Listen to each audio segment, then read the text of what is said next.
This week we're going to cover the enigmatic Q Lazzarus and a track called Goodbye Horses. Everybody knows that song, right? Kind of, somehow. Well, you remember the metric from back in the days where we worked out if something was famous? Does my mum know it? Yeah. My mum almost definitely knows this song. Let's get into it then. Join us for the Unsung podcast. Who are you? My name's Mark. My name's Chris.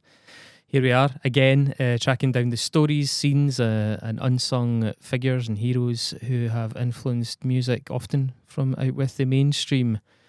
Sometimes the tiniest of rabbit holes goes hell of a deep, and such is the case with this track, iconic track for the 80s, Goodbye Horses. I was just, I think, a normal amount of curious. This came on randomly, and I decided to casually sort of see who was actually behind it, because I knew it was like Q Lazzarus. I just, trivia, pub quiz, oh, that's Q Lazzarus. Didn't know the first thing about them. And I had no idea what I was getting myself into, really. Soon after blowing my mind on Wikipedia, albeit I do think that Wikipedia needs a couple of modifications, I discovered that a feature-length documentary was released less than a year ago. In fact, a number of months ago. Yeah, and I managed to get hold of it as well. Which was not all that easy because the director, Eva Aridjis Fuentes, has, as I understand it, no formal distribution as of yet, and is largely working under her own steam promoting it, which is fairly astonishing. I mean, having watched it, given the terrific film that she has given us. It's tremendous. It really is. So that is Goodbye Horses, the many lives of Q Lazzarus. Will be drawn from that on a number of occasions throughout the course of this. Very, very much encourage you to go and seek it out. If you want to watch it in its entirety, you can pay for it on Vimeo, and given the amount of work and the quality of the work, I think it's really worthwhile. In itself, that sort of sense of injustice there about Eva struggling to get distribution, that actually maybe becomes a little bit analogous for the fortunes of our central subject, Q Lazzarus, also known as Diane Luckey. But our inroad on the whole subject of Diane and the project Q Lazzarus is mainly going to come via Goodbye Horses, the song. I think most folks have probably heard this brooding, dreamy, unsettling, new wave lullaby. Yeah. In fact, is it unsettling? Is that just post Buffalo Bill connotations? No, I think it's genuinely unsettling. Yeah. I mean, the androgyny of the voice in this track is striking to me. I was talking about it with our co-host Vicky. She always assumed it was a female singer. I was quite the opposite. I actually thought it was, I don't know, I thought it was male or at most non-binary kind of main vocal, in keeping with kind of gender-bending 80s figures like Mark Hammond or Pete Burns or somebody like that. Yeah, so the track itself was first released in 1988 under Q Lazzarus and the Resurrection, which I guess was kind of the project that she had over... It's a bit Princey. Yeah, a bit Princey, yeah. Prince alarm. The writing and lyrics to this song are credited to a chap called William Garvey, who died in 2009. He described it as being, quote, about transcendence over those who see the world as only earthly and finite. The horses represent the five senses from Hindu philosophy and the ability to lift one's perception above those physical limitations and to see beyond this limited earthly perspective. That's quite highfalutin. It is. Q Lazzarus and the Resurrection were actually originally a full band consisting of William Garvey himself, producer and songwriter, members Gloriana Galicia. Galicia's where I'm going. That's where you're going, yeah. Janice Bernstein, Mark Barrett, and of course Q herself. But she was also occasionally credited as Diane Luckey, occasionally as Quiana Lazarus, and Quiana Diana Lazarus. Lazarus with two Z's, by the way. Yeah. An extended version of Goodbye Horses was released in 1991 following Silence of the Lambs, and it was also re-released in 2013 and 2017 on a tiny label in New York City called Mon Ami. Mon Ami specialises in releasing obscure tracks on records. I mean, I don't know how you do that, but cool. Founder Mona Deanahan. Degan? I'm going to just butcher so many names in this. She was a big fan and claimed she had searched for Q, Diane to no avail. Mon Ami had licensed the track from MGM in 2009 and to try and basically assure that it was available. So maybe when that label's rep is for releasing obscure stuff, maybe that's what she does. Looks for stuff that's kind of fallen out of print or is getting a bit harder to find that she likes a lot, licenses it and then re-releases it. A video to accompany the original release was also made in 1987 by Leslie Mentel, and it was shot in 16mm black and white, and it is utterly spellbinding. It's a brilliant It's video. very, very good. Yeah. And in the film that you kind of mentioned, they kind of speak a little bit about a little bit, it's literally just a little bit about the process of making that, and it just seems really charming anyway. Yeah. You know? The initial release of the song corresponded with it appearing in Jonathan Demme's previous film, Married to the Mob, and it was on the official soundtrack for that film, and that was in 1988. And whilst Married to the Mob was a decent film, it's a Michelle Pfeiffer vehicle, really. The song really hit it big when it featured in Silence of the Lambs 3 years later.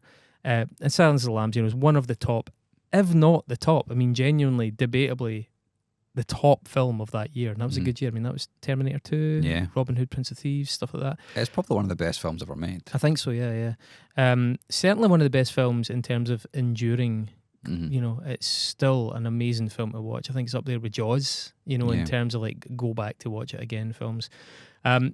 And Goodbye Horses, the song was key to a very key scene of Buffalo Bill, the serial killer, in that dancing in front of a mirror. Believe it or not, songs by David Bowie were also being considered for that scene, and it had originally been rehearsed to the song Her Strut by Bob Seger. That's a very different song, I'll tell you that. Ted Levine, who played Buffalo Bill in that film, feels that Goodbye Horses improved the whole scene by making it all, in his words, a bit more feminine and strange. The scene has subsequently made many lists of iconic moments of soundtracking. It was included in, I think it's Time Out's top 20 moments of all time, movie soundtracking. Yet, despite the success and the infamy of this track, as I say, my mum probably even knows this track, Q Lazarus have no other hits. But that's not to say that they were just a one-hit wonder, because Q Lazarus didn't actually officially release any other music from this point on. And in fact, Q Lazarus vanished, almost literally. Not just the project, but the person herself, Diane, gone for years. Friends, bandmates and family alike totally confounded, to such an extent that Q Lazarus was even the subject of a very popular subreddit, it's called Unresolved Mysteries. There's loads of cool stuff on there. But that site crowdsourced sleuths to try and solve cold cases of missing persons, and the Q Lazarus one had hundreds of entries in it of people trying to work out what happened. You could have just looked at a census, because she was still living in New York City, but I digress. In 2018, Dazed and Confused, which is now Dazed Digital, ran an article by Thomas Gorton musing on the whereabouts of Q Lazarus. He had been searching for her for almost a year when he wrote that article, and his article is actually particularly fascinating because he actually talks quite a lot about Bill Garvey, but it's kind of inconclusive on Q herself. Yeah, he didn't really make much progress regarding Q, but he did unpack stuff about Bill that I've not been able to read anywhere else. His article set the ball rolling actually in this. In 2019, they ran another article. Dazed and Confused? Yeah, Dazed and Confused ran another article titled Searching for Q Lazarus by a writer who called themselves Kelsey Chapstick. Might not be their actual name. Yeah. So the touch paper was lit in the investigation when, quote, on August the 9th, 2018, the handle at aka Q Lazarus appeared on Twitter with a display name Diane Luckey and a bio that read, 57 years young, I sang a few songs in the 80s and 90s. That same account then tweeted at Dazed and Confused, presumably on the back of Gorton's article the year prior, and then it also DM'd Kelsey Chapstick themselves. And said, the message is really interesting. And said, quote, "Hi, sorry to bother you. I just wanted people to know that I am still alive. I have no interest in singing anymore. I'm a bus driver in Staten Island. I have been for years. I see hundreds of passengers every day, so I'm hardly hiding or dead. I've given Thomas Gorton from Dazed my phone number and address just to confirm I am real. Sorry if this is a boring end to the story. I am going to come off Twitter as soon as I find it odd." Little did she know. Ahead of her time. Yeah. Please take note of this message in case anyone else is interested. Thank you. The magazine itself was sceptical about catfishing, but according to info they found in the New York Post in 2015, a Hasidic-owned bus company was sued. Jewish. Yeah, by a Staten Island bus driver named Diane Luckey, who claimed they refused to hire female drivers, so things began to seem potentially legit. So as I understand it, Hasidic Jews, a little bit sexist, and she had gone for work and then took them to court, and that got her name in the press, and Dazed and Confused found the record of this and were like, maybe this is actually real. Staten Island Diane Yeah.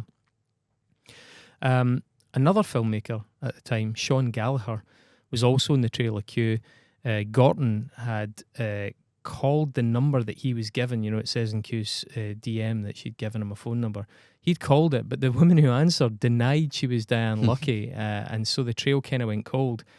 Kelsey Chapstick got hold of the given address, which was on Staten Island, went there and actually spoke to two young folk outside the house who confirmed to her that a Miss Luckey lived in there, and one of them even sort of said that a publicity photo of Q Lazzarus that he was shown, he was like, oh yeah, that could be her. But when Kelsey went to the door of the apartment, a man with a grey ponytail answered and said that she must be mistaken, no Q Lazzarus was there. In hindsight, I mean, Q Lazarus, Diane definitely wrote that tweet. She definitely wrote that DM. Or it seems so anyway, it's all very accurate. But after dropping all those breadcrumbs, it does seem that she slightly got cold feet. Yeah. Even more interesting as well, Kelsey later learned from a photo that she came across that the man who'd answered the door was Diane's husband, Bob Lange, who's in the documentary quite a bit. And one of the young people she spoke to outside had been Diane's son, James. That's wild, isn't it? Mm-hmm. So in the documentary, we mentioned previously, we actually owe quite a lot of this episode to that tremendous documentary, and as you said at the start of the episode, it is called Goodbye Horses, The Many Lives of Q Lazzarus. It was released in 2024 and directed by Eva Aridjis or Eva Aridjis Fuentes, depending on the timing. She's adopted a name. She's a Mexican-American filmmaker who was born in the Netherlands and has a number of celebrated smaller-scale films to her name. The film is a bit of a passion project for Eva. Beyond the tragic, sudden passing of Diane in 2022 during filming, the project was hugely impacted by COVID, and you can certainly see that in the way that towards the end of the film it becomes what looks like iPhone footage, basically. Yeah. But she started with a cinematographer. Yeah, totally. Yeah. You can see that, like, it's very clear. Like the difference is stark. I think even if you're not a film buff, you could probably still see that, you know. But she was eventually able to finish it due to Kickstarter funding, which is pretty cool.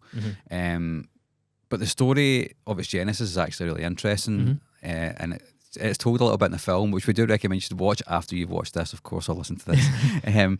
But like so many of us, Eva encountered Goodbye Horses via Silence of the Lambs, and as a DJ in New York City, she used to regularly spin the track.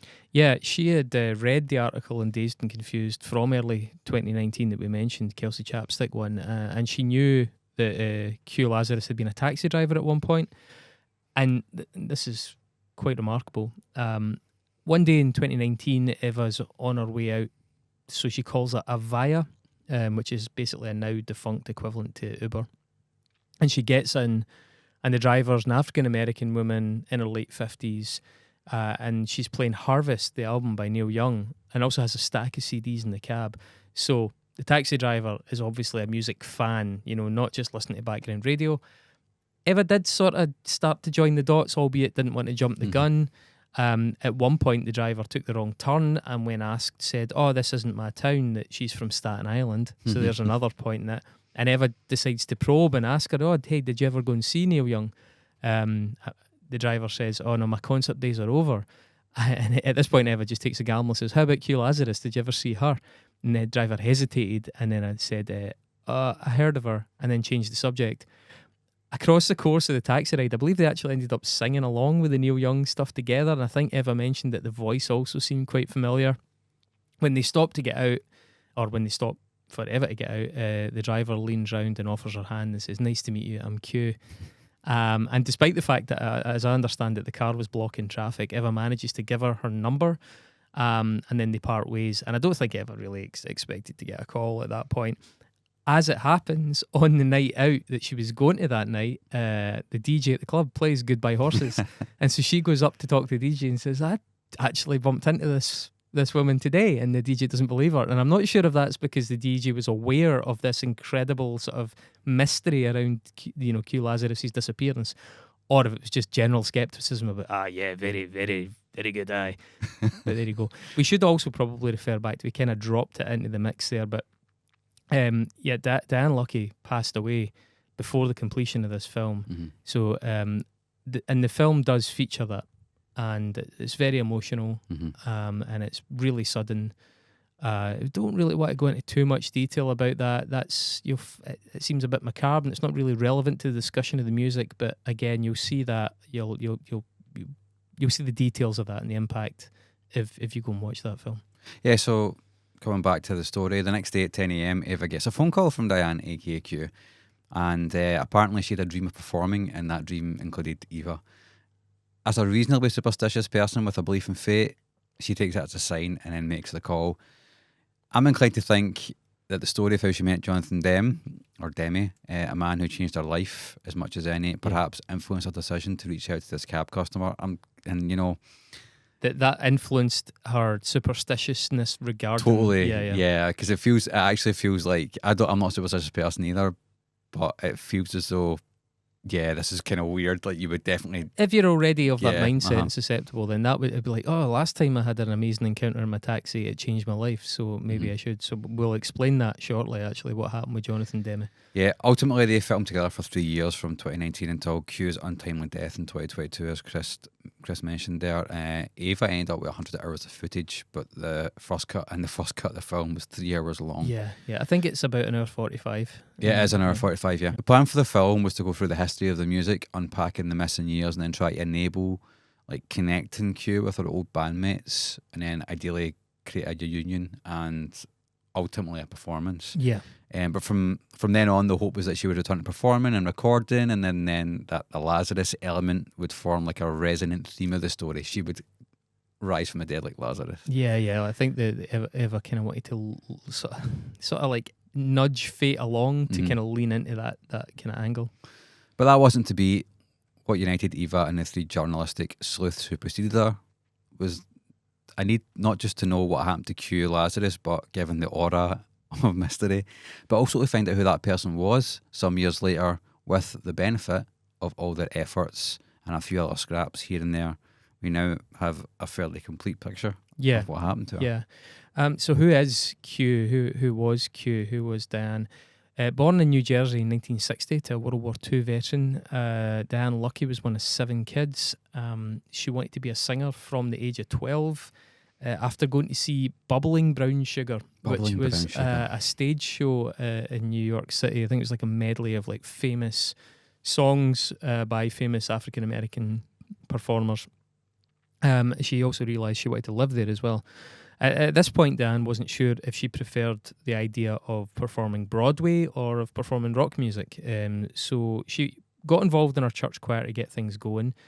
She'd grown up in a religious household in a church-based gospel music environment. Baptist family. Yeah. While her sister, who was also a talented singer, wanted to emulate people like Dionne Warwick, Diane apparently always wanted to be Rod Stewart. So there you go. It all comes back to Glasgow. But at 18, she moved to New York City and to the South Bronx, which, man, we talked about it on the No Wave episode, was a tough place. Her family were not happy about her not going to college either. No. She became a taxi driver as the flexibility of having your own cab meant she could do things like go and do recordings when required. Rap was just kicking off at the time, and she did a bunch of backing vocal work in studios, but she was kind of unfulfilled, and so she started to pen her own stuff. So very early on, she realised that her forte was her forte in her taste, shall we say, was leaning quite heavily towards rock music. Yeah, Rod Stewart. well, she talks about wanting to be a part of like a female AC/DC or Motorhead, which I can kind of see, to be honest. Yeah. I think her voice is often compared to Grace Slick of Jefferson Airplane. Yep. And that's probably quite evident on tracks like White Lines. Yeah, it's not so obvious on Goodbye Horses. People are like, what? But when you hear the other examples of her singing, there is a much more understandable comparison. I think sometimes she sounds a bit like Danzig. Yes, actually, it's funny you say that. I did think Danzig at points. Just that kind of, he's a kind of fractured blues crooner. Yeah. And there's totally that vibe to her voice. Absolutely, that did come up. Yeah. The tracks like Hellfire and Summertime are from that period, this early period, and Q would perform loads at shows along to a backing track. Then our friend Dan seems like some character, by the way. Yeah, totally. He would then dance during the performances. Yep. And some of those early appearances were actually pretty edgy, and Dan recalls people like fucking in the corner of the room while Q dragged him around in handcuffs during a song called Slave, which is a really good story. And one day she meets William Bill Garvey at a Lower East Side party. They hit it off, they start hanging out, and they start writing music together. And not long after, she's just come out of working a long shift, like 14 hours, and Bill calls her and asks her to come in and do vocals for a song. She's probably quite exhausted after a long day of driving a cab, but she goes along and does it, and then the rest is history. It becomes the song Goodbye Horses. Yeah, so as Mark says, she was working as a taxi driver, and by the way, it's not a small woman. By the way, she apparently beat the shit out of two people who tried to rob her at one point as well. Amazing. Going back to something we touched on earlier on regarding Jonathan Demme, an encounter that changed her life going forward. So she's working as a taxi driver. It's a snowstorm in New York in late 1985. It's quite an evocative image, isn't it? It is, yeah. And she picks up the director Jonathan Demme and the producer Arthur Baker on just a random, cab stop. And they were actually on their way back from working on a video for Steve Van Zant's anti-apartheid track Sun City at the time. That's mad. So she can hear them in the back seat discussing film and music, obviously having come off that set. She drops off Baker, and then she kind of gets the courage to strike up a conversation with Jonathan Demme, asking him if he works in the music industry. And he says, well, sort of, I'm a director and work in film. And she plays him her demo tape, and he was really struck by it, amazed that he hadn't heard of her before. I think he then featured her song Candle Goes Away, which might or might not have been on that tape. I'm not exactly sure what was on the tape she played him, but he features that song in his 1986 film Something Wild. And then he would go on to use Goodbye Horses in 2 subsequent movies.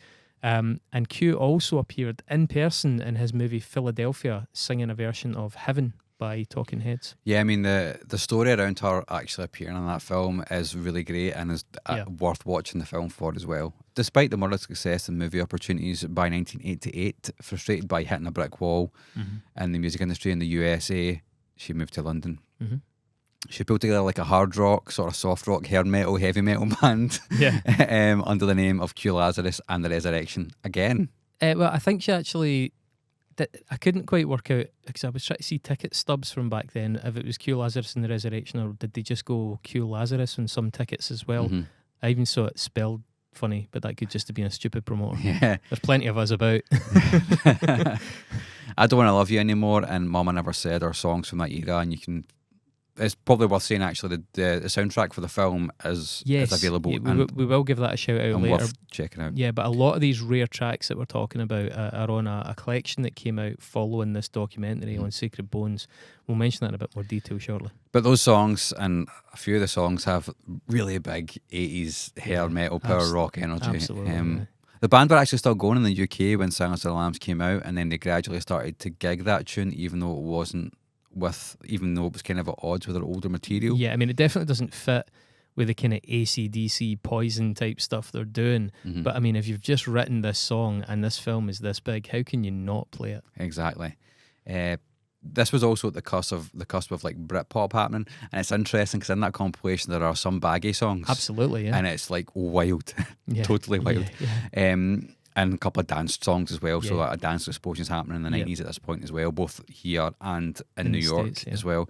So slowly their sound began to morph into that kind of Stone Roses. It got a bit more Manchester. Yeah, it really did. So tracks like Bang Bang and I See Your Eyes have that kind of floppy early 90s hybrid energy.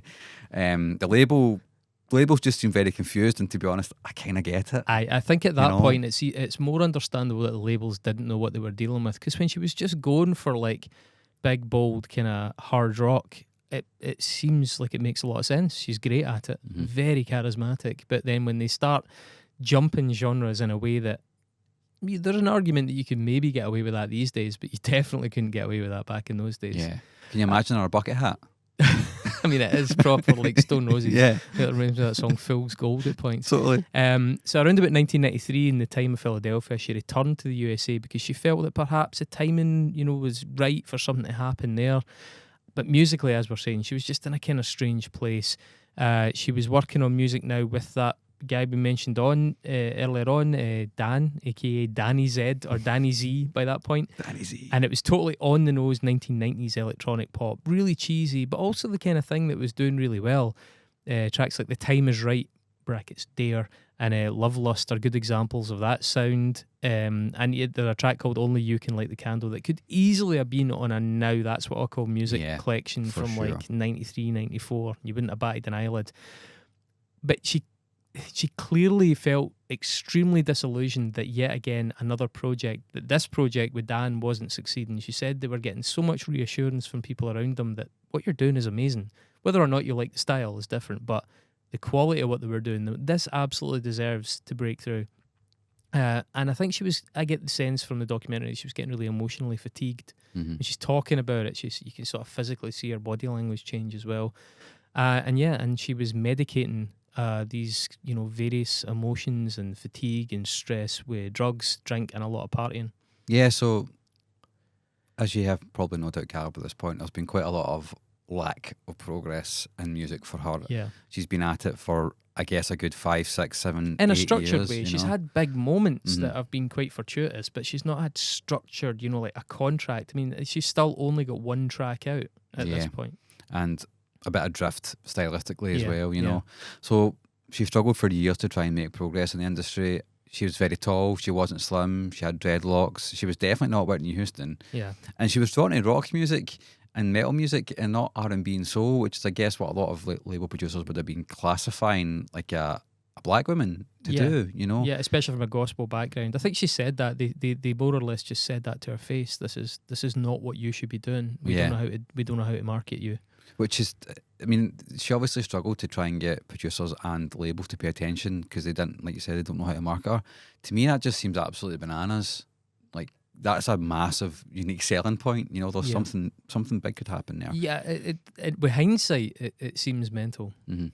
And it is a bit odd because somebody like Tina Turner had success in the rock sphere by this point, by the early 90s, but she also had quite a large and illustrious career before that. I think that's the thing. Tina Turner's career completely changed lane in the 80s, and I associate her with rock music, power ballads and rock music, but she wasn't coming from obscurity. Yeah, Proud Mary, Yeah. That I can meet Tina and Ike and stuff.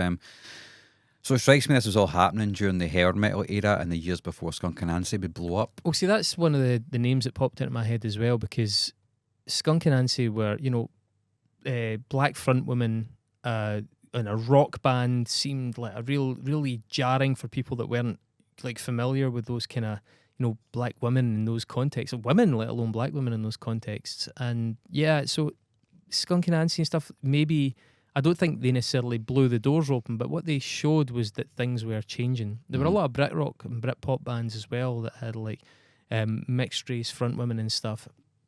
So I think it was changing, but perhaps Q Lazzarus had just been a little bit too soon to a little bit benefit early. from that. Yeah. And so I think we should discuss the names a little bit. Q, Quiana, as we said, Diane. Quiana, by the way, seems to mean, I looked this up, thank you, in the Northern American indigenous language or family of languages called Alutiiq. Now, she said it meant thank you, and so I was like, I wonder what language she's referring to, and that's the only one I can find. So it's a pretty niche reference. First off, we've talked about this in the show before. And I've actually covered it in my own music, so I think it's a really interesting topic. I find it very interesting when a musical persona acquires such prominence in anyone's life. I've mused a lot on how Farouk Bulsara might have reflected on Freddie Mercury, and vice versa, how Freddie Mercury reflected on his, birth identity of Farouk Bulsara. Is there an element of schism that's unavoidable when your musical persona grows that big? David Bowie, I mean, where did the original person go? Like, I think it's a really Elton John, right? And that's a fascinating, phenomenon. I think you could. Let's talking about the schism aspect of it. You could be associating, let's say, one aspirational version of self with one label, and the perhaps unwanted reality of yourself with the other. So the negative feelings get attached to your earlier self that wasn't good enough, that got bullied at school. Whereas the version of you that was hitting the headlines and was popular and was loved and lauded with praise became this all associated with a new name. And I think that's just it's a little bit sad on some levels, but it's also quite understandable. I think Q Lazarus is almost entirely conflated with the fantasy and the aspirational elements of her career. Can we therefore sort of imply that the bad stuff happened to Diane? Maybe, the good stuff happened to Q Lazzarus. I don't know.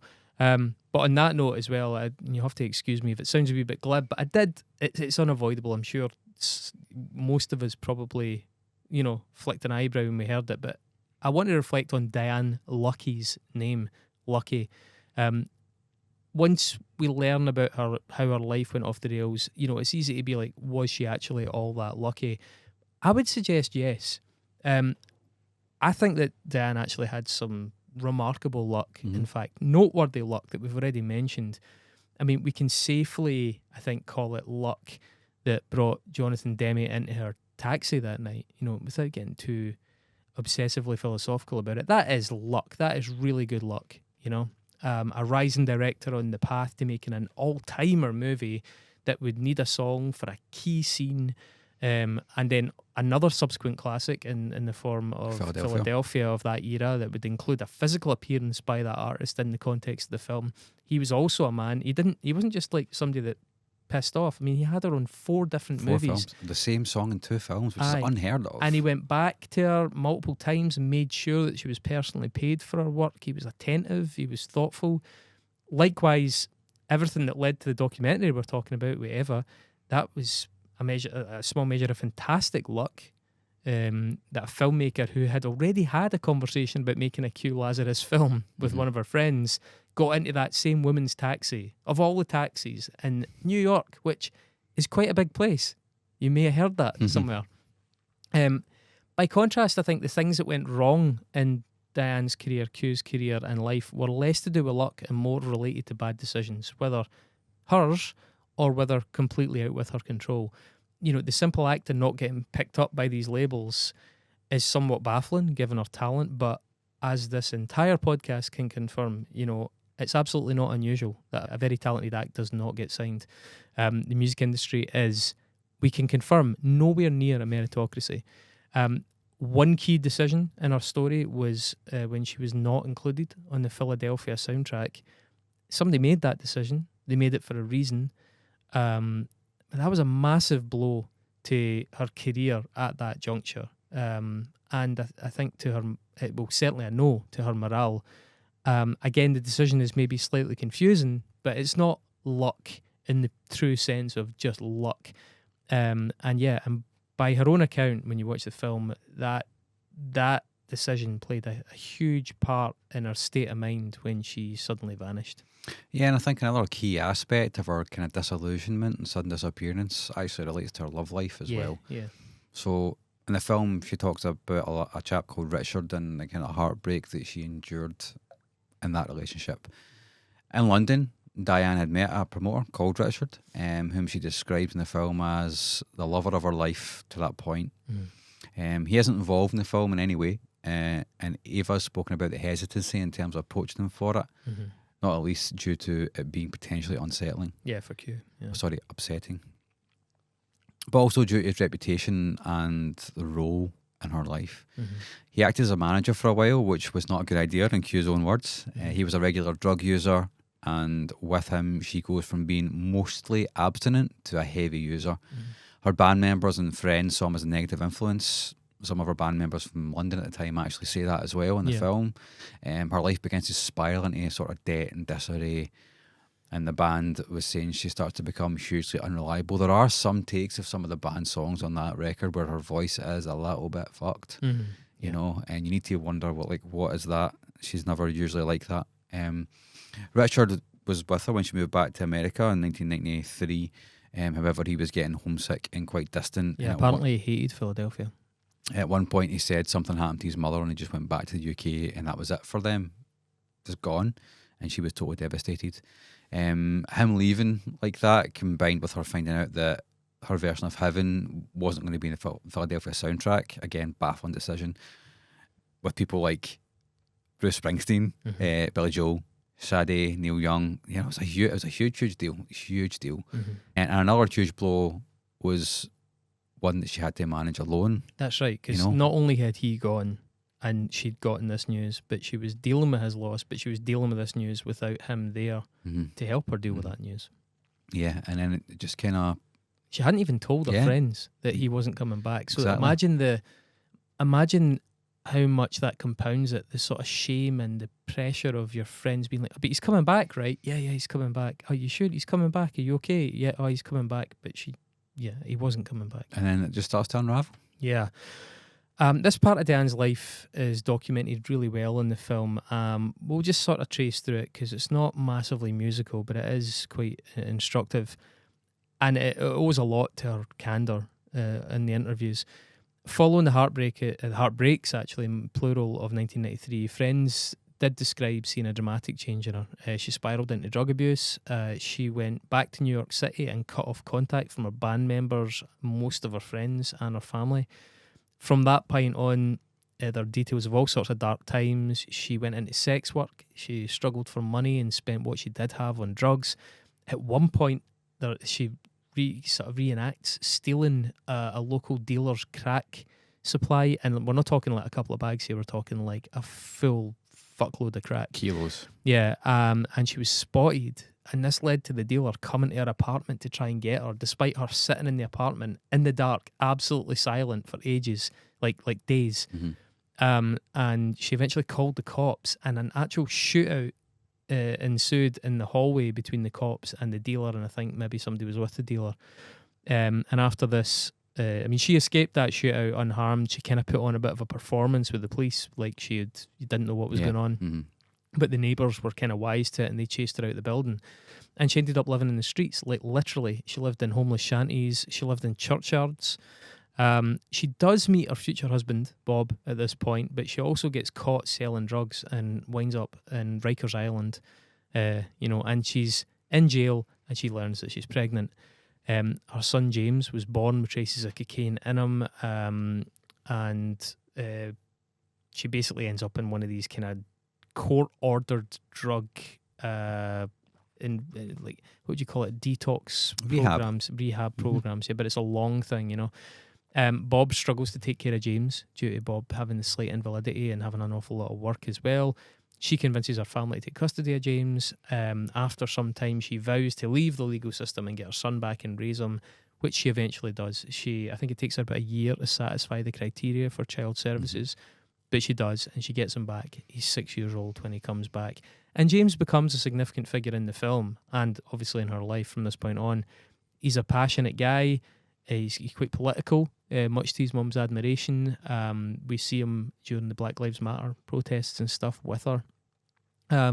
James, it turns out, didn't even know his mum had been a singer until he was well into his teens. I did like one of the reflections by Eva in an interview where she feels that it was her take that Diane felt motherhood redeemed her for a lot of the things that she'd done, for what had gone wrong, for what she considered failings. There's a little bit towards the end of the film where Q is interacting with Eva's daughter. Mm-hmm. Yeah, that's cute. You can totally see there's a shared bond there, familial between them. In one of her interviews, Eva says that Q told her openly, the reason I knew I could trust you to do the film was because you were a mother. Mm-hmm. Amazing. So let's talk about her collected works, which when the documentary was released, it was accompanied by a compilation soundtrack of the previously unreleased music that's featured in the film. Yeah. All of it is unreleased apart from one song, of course. Mm-hmm. Goodbye Horses. Yeah, there's another version of Goodbye Horses on it that's really good. I kind of knew the New Wave version is longer as well. So thankfully, Diane's sister Abby had maintained a collection of her work, including all the images, the art, the recordings, the demos. I think I read that she gave her like a big bag of cassettes. That's right, aye. It's like 40 and just like 40 demo cassettes. Here's the stuff. And this was because during the film in Philadelphia, Abby was acting as Q's manager and thus gathered it all together. Yeah. And when Q went missing, she kept it safe in storage. You just have to have a sibling that's going to take care of you. Yeah, because that stuff would be lost to the universe. Who knows? If it had been left with Q. And when Eva came in the scene, she helped digitise all the recordings in this collection. She remarked that her favourite day of filming was when the two of them had sat together going through all the tracks. Yeah. Q mused on each song, including the backstory and all the anecdotes. Eva also says that the day was poignant as she watched Q kind of realise in real time that she was actually quite talented. Yeah.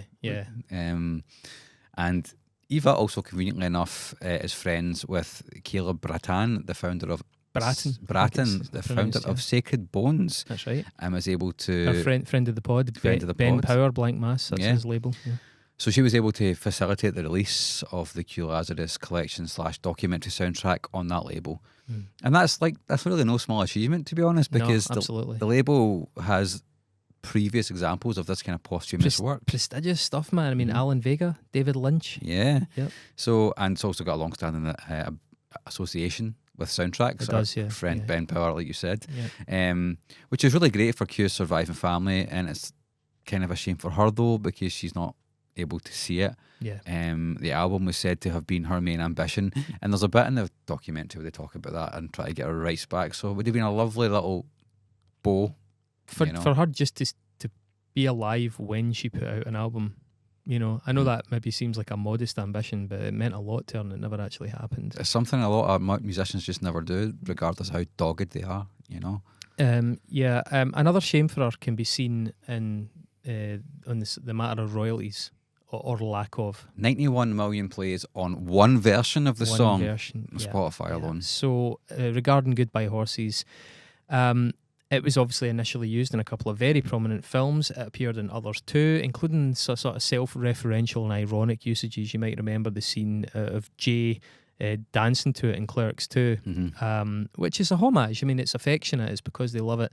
It later appeared in video games, including international bestseller Grand Theft Auto 4. That's where I remember it most from. Not that I hadn't seen Silence of the Lambs, but having played that game quite a lot. Yeah, well, a lot of younger generation people were like, "Oh, I know that song already," and then they don't they've maybe not seen Silence of the Lambs. Idiots. It was also used in multiple adverts, including a huge advert for Gucci that featured one of the Kardashians. So there's a lot of money changing hands in that situation. As Eva's own DJing and my club going will attest to, it remains a hugely popular song for DJs across the planet. There are countless cover versions by some fairly notable artists. Airborne Toxic Event, Crosses, Chino Moreno's project. Does a really good voice, and his voice is really good, but he does a really good job of that song. Yeah, I would say. One of the re-releases also featured John Hopkins, who we've talked about in the show before. In its various iterations, as you've mentioned there, it's well over 100 million plays just on Spotify. Okay, and copies of the single continue to change hands for upwards of $1,000. The combined royalties of this track must be enormous. Must be. And other than payments from Jonathan Demme for the initial use of it in his 2 movies, Diane Luckey never saw a penny of those. As of very recently, and actually thanks largely to Eva's film helping to move the needle on attempts to revert some of those rights to her, Diane's family at least now receive a much overdue portion, but it is a fraction of the revenue that has been accrued on that song over the decades. Long-time fans of the podcast will know we often touch upon this subject of royalties and where they go and why they are the way they are. But so let's talk about why in particular she got no royalties for this song. And it's because the song Goodbye Horses is universally credited to William Garvey or Bill. Bill Garvey, as she knew him, but William Garvey as his credit. So Thomas Gorton's original 2018 article for Dazed and Confused says that Garvey, quote, was the band's chief songwriter who, according to some friends and some record label owners, had fallen on hard times in a latter part of his career and had a tumultuous relationship with Q. Garvey actually suspected that she was dead and had tried to find her in the mid-90s without any luck. A close Didn't try after that. Yeah, apparently. A close friend of Garvey, Arabelle Proffer, told Dazed, quote, honestly, he had never had a good thing to say about her and just saw Q as an instrument. He wrote and performed the music and thought she had taken advantage way past what was necessary. He hinted that she was a drug addict, and aside from that, he never talked much about her. The same article also details how he was seen as an eccentric and volatile character, even by ward nurses on his deathbed in hospital. Yeah, apparently he would... was it John Waters? He would have these really eccentric dance parties in his ward, and he would be incredibly abrupt and loud on the phone, and they just said he was a real character with a reputation for being a little bit difficult. Goodbye Horses was actually played at his funeral in 2009. According to Arabella, the person you mentioned, he died a week before he was scheduled to sign all royalties of the song over to his best friend, collaborator and one-time housemate Veronica Redd. Arabella said that his estranged sister now gets any money from that song, and we've seen releases happen that he in no way would have wanted. What does that mean? I think she's suggesting that his family milked it once he was gone. Veronica, his flatmate and the person who was about to inherit those rights, disputes that fact though and says that Garvey and his sister were reconciled at the time of his death. Quote, before William passed, they were talking again. It is true he never had a will, but it was what he wanted. I believe his family takes care of his estate now. And Garvey was meticulous when pursuing royalties. He actually notoriously sued MGM because Seth, what's his name? MacFarlane used it on Family Guy, supposedly without permission. In the film, Gloriana Galicia, a backing singer that Q and Bill both worked with, also states that Q was responsible for some of the iconic keyboard lines in that track. It's actually a really good bit of the film. It's also a really key detail. Very much so. Excuse the pun there, but it's a very important detail when it comes to disputing, writing credits and things like that. She actually refers to her as Q-Anna. Yeah. A fourth name in the mix here. Gloriana says that Q played her Casio using a sci-fi setting to specifically create the sparse melody that threads throughout the tune. It is the second best hook in the song, apart from the vocal. It's that little bit is super iconic as well. It's not it's not the chorus vocal line, but it's right up there in terms of identifiable, parts. So yeah, Gloriana had a little Casio keyboard, and yet had a sci-fi setting on it that I believe Q was like just goofing about on, and she was like, "Oh no, this is it," and she started playing it along. Did she do the take that's on the record? I don't know that. Possibly not, but she certainly has a witness that says that she helped conceive of that key part in that song. Yeah. So with that being the case, it's actually even more unforgivable that she was cut out of the royalties in the song. The vocal and the key part, like you just said, and from a crude musical law perspective, like you said, those are the two main features of the song. I think so, yeah. It isn't much without them, and I think you're right. Even the new wave version still hinges around those things, So following Garvey's death in 2009, Monami Records licensed the song for re-release, as we spoke about earlier on. And its founder, Mona Dehan, said that she'd been looking for Q for many years, but to no avail. In the film, Diana and James are seen reacting with frustration to the sight of Monami Records selling the song online without her knowledge. Quite a key part of the film, I think. Yeah. It's hard to know where to fall in that, because Mona Dehan could be completely sincere. She licensed the song from MGM in good faith and released it, and claims that she tried to find her and couldn't find her. And to be fair, her family and her friends couldn't find her, so it can't have been all that easy to find her. So don't want to take sides there. You do see them being a little bit upset in the film, but without more information, I just have to take that at face value. Yeah.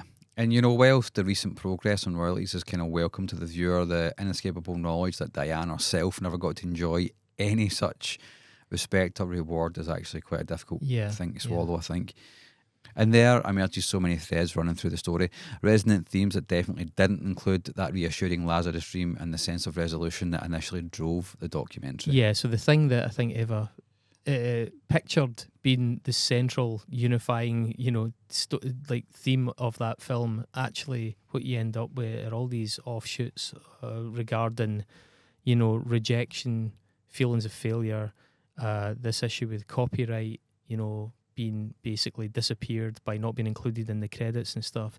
In terms of what I see as the resonant themes in the film, this is maybe a good moment to observe how Q still had the thirst for rebooting her career. As we say, Eva's mission was really to try and reunite her with the bandmates in England. You actually see her sort of having I think it's like a Skype call or a Zoom call with the drummer, and just saying, "Oh yeah, how are you getting on? We're going to do this. We're going to do this." And this is obviously, that does not go to plan. There was clearly very much a sense of unfinished business on her part.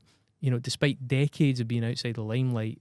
And to some extent being outside of her own life, So I think with the catalyst of Eva's approach, it seems fairly evident that Q had not found nor had made inner peace with the way her musical career had panned out and arguably ended. I'd like to speculate a bit on why that is. We're not psychologists, but I do think there are some idle musings to be done on the way that brushes with fame can exacerbate the sense of frustration in a way that, you know, a simple failure to succeed might not. It seems to me that, you know, people who try to make it in music and simply never get anywhere are perhaps better placed to simply step away from it. I used to play in a wee band, but that was it, you know. If it always remained remote, you know, if it always remained an unrealistic ambition to some extent, even a fantasy, having never had that taste, it's maybe easier for them to quit it.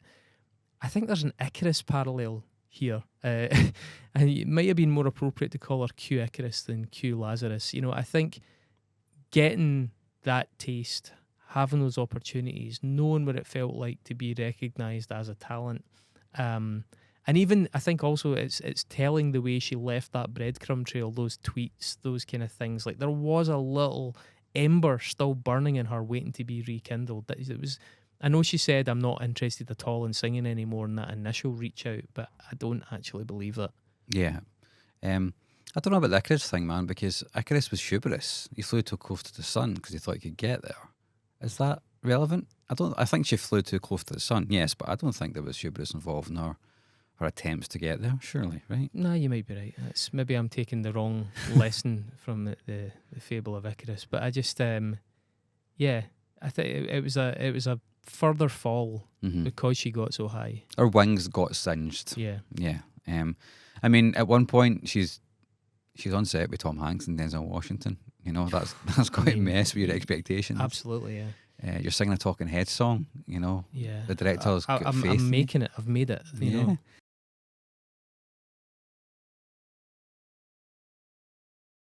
know. Whilst in reality, a few years later, she was a prostitute sleeping in a churchyard. She was a drug addict. There's definitely a cautionary tale in there somewhere. Yeah. You know.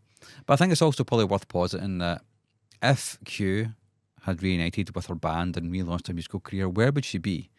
Legacy touring's a huge phenomenon now. Oh, God knows we hear so much about legacy touring and fucking reunions and oh my goodness. What are we thinking? Like that coveted Legends slot in Glastonbury Festival, for example, it could be a thing. It wouldn't even be the Legends slot. I think this is one of the things. It would be the novelty slot.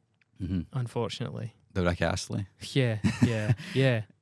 So peers from that era and well before are still travelling the globe. They're still headlining shows. They're still making up bills of similar kitsch and retro festivals. Rick Astley being the example I just used. Right said Fred. Right said Fred. Oof. Yeah. Anti-vax said Fred. Wrong said Fred. Yeah. Far right said Fred. Far right said Fred, yeah.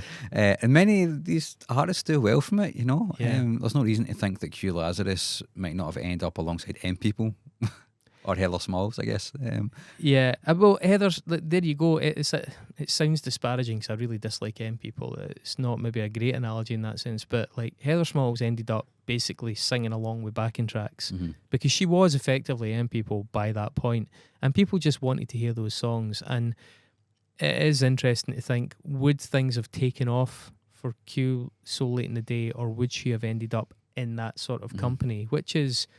I am sure that a lot of those people are very thankful for that and that they can still make good money doing that, and they probably simply enjoy getting out there and having a bit of a laugh, and, you know, good for them. Fucking good for them. I don't want to hear it most of the time, but good for them. But there's a look to it in terms of the art. You know what I mean? I think I always remember going to see Flock of Seagulls at the art school, you know, and it's basically just on to see Iran live, right? And it was fucking chronic. I mean, it was honestly like, you know, the Mitchell brothers from EastEnders. The singing was so bad. It was just, to be fair, they nailed that song. And I was like, oh shit, they totally got that one right. And I left kind of being like, well, I guess that's all I really wanted anyway. I have a horrible feeling that might have been the case. Yeah, I mean, legacy acts... I actually like the fact you still get to do it, right? Even if it's not too something much I of want it, to though, see. man. It's clogging up the whole system. But you would do it as well, though. The prices, it's so backwards looking. Like we're running out of material to turn into legacy at this point. I mean, like in doing so and going down that line, she would have transitioned, I think, in many minds from enigma to one hit wonder. She would have officially become that, I think. And hey, here for sure. Her family, her friends would much rather she was here on stage or otherwise, you know, whether she's playing before or after M People or otherwise. We would rather the woman was here, right? we in this situation have the privilege from an emotional distance of depersonalizing Q Lazzarus, the pop act. We can muse on, how that legacy is somewhat protected now as a result of her passing away. She will never be back on those stages going through those tunes for the 1000th time, or going through that tune, let's be honest, for the 1000th time, to crowds at state fairs and daytime festivals in, Cumbria, that kind of thing. The merits of that fact, though, I think are very subjective. I want to check my privilege there, because I didn't know the woman, and it's a very affecting story. It's a very touching story. Seems like a lovely person. But the sanctity of that song will forever remain intact, I guess, now. It's the selfishness of me, the music fan, that sees that as a small consolation, I suppose. But her legacy is remarkable, and for all of its tumult, it is trapped now in a haze that seems to match, I think, the sombre, bittersweet nature of the song that marked her highest point, Goodbye Horses. Yeah, I think you're probably right, So, as we said earlier on, the documentary Goodbye Horses, The Many Lives of Q Lazzarus is available on Vimeo for you to go and Vimeo, have purchase. It is very, very good, and certainly worth a watch and worth an hour 45 of Let's your just time. lean into it. It's very, very good. I consume a lot of music documentaries. It's right up there. It's really good.